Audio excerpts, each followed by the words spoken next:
जय श्री राम, जय माता दी। कैसे हैं आप सब।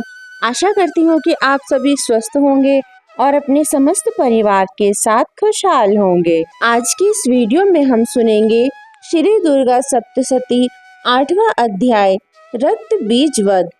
महर्षि मेधा ने कहा, चंड और मुंड नामक असुरों के मारे जाने से और बहुत सी सेना के नष्ट हो जाने से असुरों के राजा प्रतापी शुंभ ने क्रोध युक्त होकर संपूर्ण सेना को युद्ध के लिए तैयार होने की आज्ञा दी। उसने कहा, अब उदय युद्ध नामक 86 असुर सेनापति अपनी सेनाओं के साथ युद्ध के लिए जाए और कंबु नामक 84 सेनापति भी युद्ध के लिए जाए और कोटि वीर्य नामक 50 सेनापति और धौम्रकुल नाम के 100 सेनापति प्रस्थान करे। कालक दोहत्र मौर्य और काल के यह दैत्य भी मेरी आज्ञा से सजकर युद्ध के लिए कूच करे। भयानक शासन करने वाला असुरों का स्वामी शुंभ इस प्रकार आज्ञा देकर बहुत बड़ी सेना के साथ युद्ध के लिए चला। उसकी सेना को अपनी ओर आता देखकर चंडिका ने अपने धनुष की टंकोर से पृथ्वी और आकाश के बीच का भाग बुझा दिया। हे राजन, इसके पश्चात देवी के सिंह ने दहाड़ना आरंभ कर दिया और अंबिका के घंटे के शब्दों ने उस ध्वनि को और भी बढ़ा दिया। धनुष की टंकोर, शेर की दहाड़ और घंटे के शब्द से पृथ्वी और आकाश के बीच का भाग गूंज उठा और इसके साथ ही देवी ने अपने मुख को और भी भयानक बना लिया। ऐसे भयंकर शब्द को सुनकर राक्षसी सेना ने देवी तथा सिंह को चारों ओर से घेर लिया। हे राजन, उस समय दैत्यों के नाश के लिए और देवताओं के हित के लिए ब्रह्मा, शिव, कार्तिकेय, विष्णु तथा इंद्र आदि देवों की शक्तियां जो अत्यंत पराक्रम और बल से संपन्न थी, उनके शरीर से निकलकर उसी रूप में चंडिका देवी के पास गई। जिस देवता का जैसा रूप था, जैसे आभूषण थे और जैसा वाहन था, वैसा ही रूप, आभूषण और वाहन लेकर उन देवताओं की शक्तियां दैत्यों से युद्ध करने के लिए आई।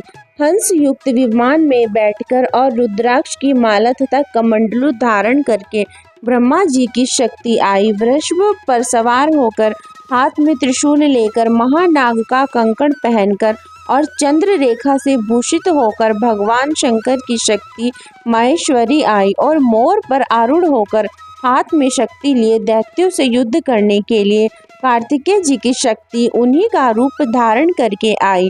भगवान विष्णु की शक्ति गरुड़ पर सवार होकर शंख, चक्र, गदा, धनुष तथा खड्ग हाथ में लिए हुए आई। श्री हरि की शक्ति वाराही वाराह का शरीर धारण करके आई और नरसिंह के समान शरीर धारण करके उनकी शक्ति नारसिंही भी आई। उसकी गर्दन के झटकों से आकाश के तारे टूट पड़ते थे और इसी प्रकार देवराज इंद्र की शक्ति ऐन्द्री भी ऐरावत के ऊपर सवार होकर आई। पश्चात इन देव शक्तियों से घिरे हुए भगवान शंकर ने चंडिका से कहा, मेरी प्रसन्नता के लिए तुम शीघ्र ही इन असुरों को मारो। इसके पश्चात देवी के शरीर में से अत्यंत उग्र रूप वाली सैकड़ों और गिदड़ियों के समान आवाज आने लगी। चंडिका शक्ति प्रकट हुई। उस अपराजिता देवी ने धूमिल जटा वाले भगवान श्री शंकर जी से कहा, हे प्रभु, आप मेरी ओर से दूत बनकर शुंभ और निशुंभ के पास जाइए और उन अत्यंत गर्वीले दैत्यों से कहिए तथा उनके अतिरिक्त और भी जो दैत्य वहां युद्ध के लिए उपस्थित हों, उनसे भी कहिए, जो तुम्हें अपने जीवित रहने की इच्छा हो तो त्रिलोकी का राज्य इंद्र को दे दो। देवताओं को उनका यज्ञ भाग मिलना आरंभ हो जाए और तुम पाताल लोक को लौट जाओ। किंतु यदि बल के गर्व से तुम्हारी लड़ने की इच्छा हो तो फिर आ जाओ। तुम्हारे मांस से मेरी योगिनियां तृप्त होंगी। क्योंकि उस देवी ने भगवान शंकर को दूत के कार्य में नियुक्त किया था, इसलिए वह संसार में शिवदूती के नाम से विख्यात हुई। भगवान शंकर से देवी का संदेश पाकर उन दैत्यों के क्रोध का कोई आर पार न रहा और वह जिस स्थान पर देवी विराजमान थी वहीं पहुँचे और जाने के साथ ही उस पर बाणों की वर्षा, शक्तियों की वर्षा करने लगे। देवी ने उनके फेंके हुए बाणों, शक्तियों, त्रिशूल और फरसों को अपने बाणों से काट डाला और काली देवी उस देवी के साथ आगे खड़ी होकर शत्रुओं को त्रिशूल से विदीर्ण करने लगी और खट्वांग से कुचलने लगी। ब्राह्मणी जिस तरफ दौड़ती थी उसी तरफ अपने कमंडलों का जल छिड़ककर दैत्यों के वीर्य व बल को नष्ट कर देती थी और इस प्रकार माहेश्वरी त्रिशूल से, वैष्णवी चक्र से और अत्यंत कोपवाली कौमारी शक्ति द्वारा असुरों को मार रही थी। ऐन्द्री के बाजू के प्रहार से सैकड़ों दैत्य रक्त की नदियां बहाते हुए पृथ्वी पर सो गए। वाराही ने कितने ही राक्षसों को अपने थूथन द्वारा मृत्यु के घाट उतार दिया। दाढ़ों के अग्रभाग से कितने ही राक्षसों की छाती को चीर डाला और चक्र की चोट से कितनों को ही विदीर्ण करके धरती पर डाल दिया। बड़े बड़े राक्षसों को नारसिंगी ने अपने नखों विदीर्ण करके भक्षण कर रही थी और सिंहनाद ने चारों दिशाओं को गुंजाती हुई रणभूमि में विचर रही थी। शिवदूती के प्रचंड अट्टहास से कितने ही दैत्य भयभीत होकर पृथ्वी पर गिर पड़े और उनके गिरते ही वह उनको भक्षण कर गई।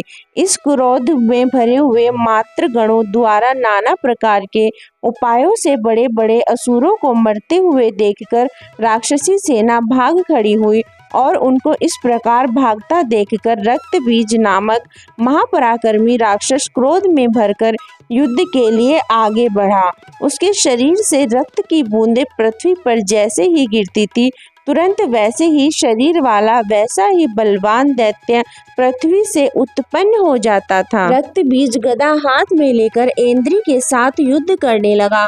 जब ऐन्द्री शक्ति ने अपने वज्र से उसको मारा तो घायल होने के कारण उसके शरीर से बहुत सा रक्त बहने लगा और उसकी प्रत्येक बूंद से उसके समान ही बलवान तथा महापराक्रमी अनेकों दैत्य भयंकर रूप से प्रकट हो गए। वह सबके सब दैत्य बीज के समान ही बलवान थे। वह भी भयंकर अस्त्र शस्त्र लेकर देवियों के साथ लड़ने लगे। जब ऐन्द्री के वज्र प्रहार से उसके मस्तक पर चोट लगी और रक्त बहने लगा तो उसमें से हजारों पुरुष उत्पन्न हुए।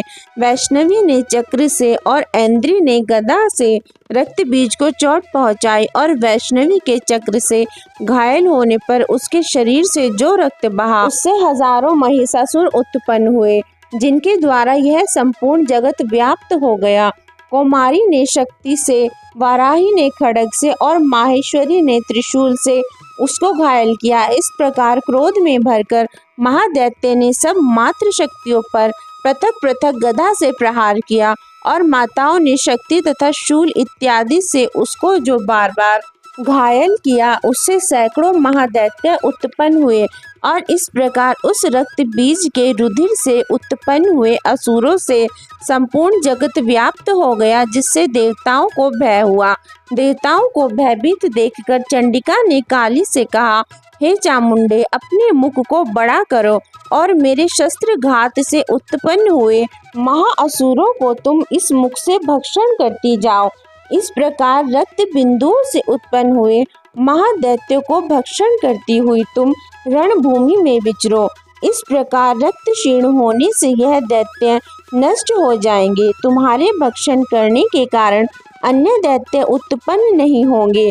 काली से इस प्रकार कहकर चंडिका देवी ने रक्त बीज पर अपने त्रिशूल से प्रहार किया और काली देवी ने अपने मुख में उसका रक्त ले लिया। तब उसने गदा से चंडिका पर प्रहार किया। प्रहार से चंडिका को तनिक भी कष्ट न हुआ, किंतु रक्त बीज के शरीर से बहुत सा रक्त बहने लगा। परंतु उसके गिरने के साथ ही काली ने उसको अपने मुख में ले लिया।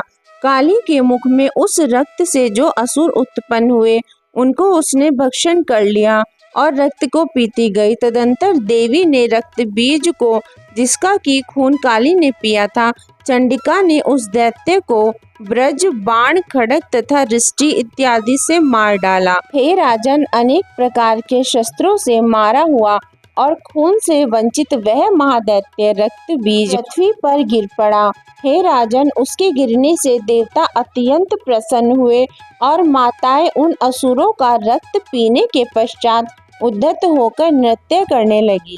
श्री दुर्गा सप्तशती 8वां अध्याय संपूर्ण। जय माता दी, जय श्री राम।